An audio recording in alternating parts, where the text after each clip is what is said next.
My name's Joe Cook. I'm a biomedical engineer with ELHT, which is East Lancs Hospital Trust.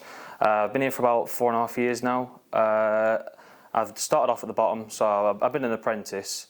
So I started off like less than a band 2, which is national apprenticeship wage.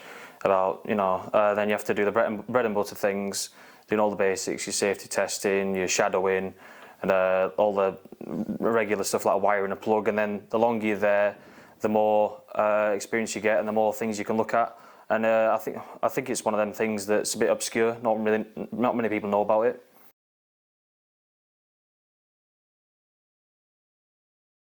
To get this job role, I had to do some work experience for my college course, and it was 35 hours for my second year of college. And my tutor came in one day and said, "Do you want to do some work experience at Birmingham General Hospital and Royal Bapton Hospital?" I said, "Well, like, what's medical engineering?" I thought it was more like working with ambulances, things like that.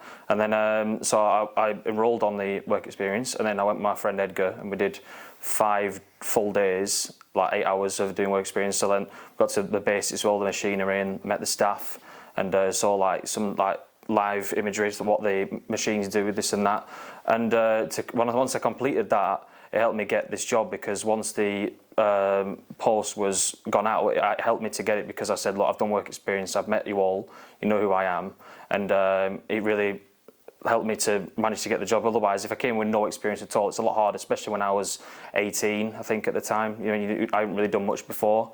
So yeah, and then I obviously started at the bottom, and I've worked my way up now. Thankfully, well, people have left, but of course it's due to the fact that I've been here for a lot longer now, so I've seen more things, I've got more experience, that kind of thing. And yeah, it's nice to help people at the same time, because all these machines at the end of the day are connected to a patient, so it's good. In 2018, I started as an apprentice, so that's the very bottom, and then I had to do I went to training 2000, and I had to pick up different skills I didn't have in the past.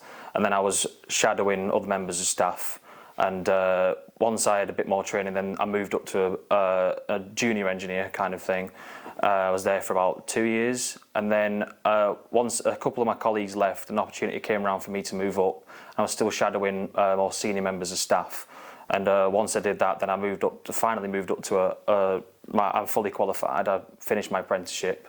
I didn't have to do any more training, and now I'm currently going on with my degree to hopefully progress further as well.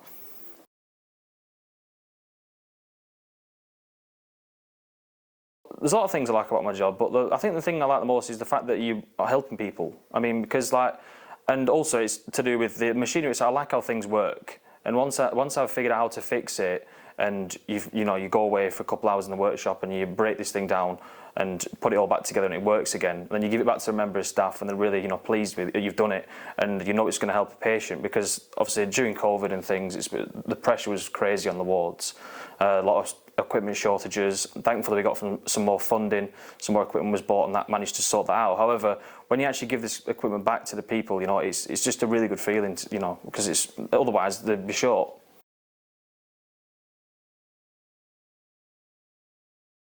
So if someone was looking to get into the same career path as me, which is biomedical engineer, I'd recommend that they go to college and do their engineering course, and they have to do the work experience as part of the mandatory requirements.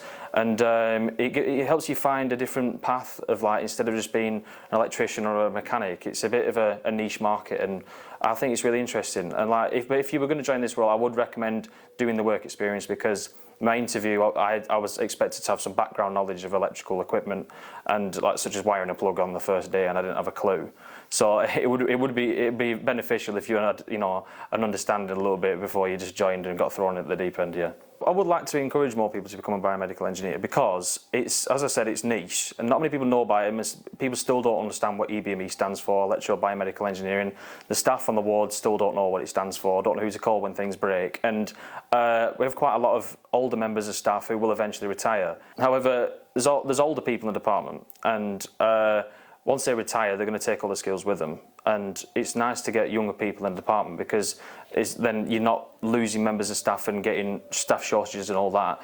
And it's a good career, because it's a ladder. You keep jumping up. I mean, as I said, I started at the bottom, and the longer I've been here, the more I've jumped up.